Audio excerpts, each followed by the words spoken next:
So now we're ready to start laying the tiles. Before you start, make sure you check and follow the tile adhesive manufacturer's instructions, as they may vary depending on what surface you're tiling onto and what tile you are using. Starting at the position you have already marked out, use a notch trowel to apply the adhesive to an area of approximately 1 square metre. Use a gauging trowel to get the tile adhesive out of the tub. This will help to keep your notch trowel clean. The ribbed pattern on the notch trowel ensures that you have exactly the right amount of adhesive at any point.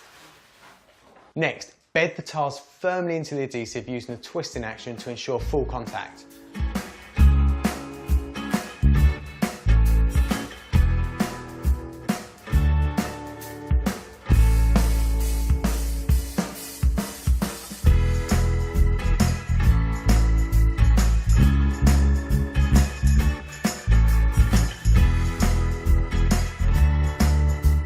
Floor tile spacers should be used to ensure regular spacing.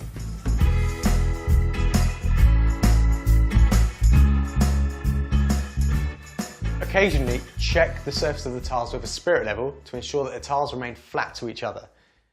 If a tile isn't flat, you may need to lift it and relay it. Some people think rustic handmade tiles are not meant to be perfectly flat. To some extent, you'll have to rely on your eye and judgment to create the most pleasing effect. Remove surplus adhesive with a damp cloth as you work. It's much harder to remove once it is set. Continue to lay the whole tiles, making sure you follow the setting outlines you have drawn. Occasionally lift a tile that has been recently laid to ensure full adhesive contact is being achieved. Continue laying the whole tiles until you have tiled the intended area. Once all the tiles are down, you need to allow time for the adhesive to set before you can walk on them. This can take up to 48 hours. If, like us, you're tiling the floor in the kitchen, you'll probably need access. So a top tip is to tile half the room one day and the other half on the next day.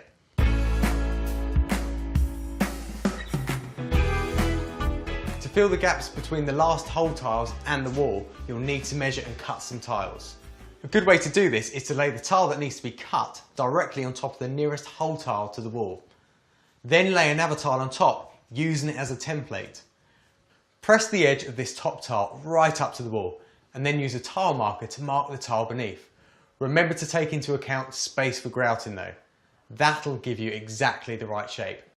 Floor tiles are heavier and tougher than wall tiles, so you'll need a heavy duty cutter to cut them.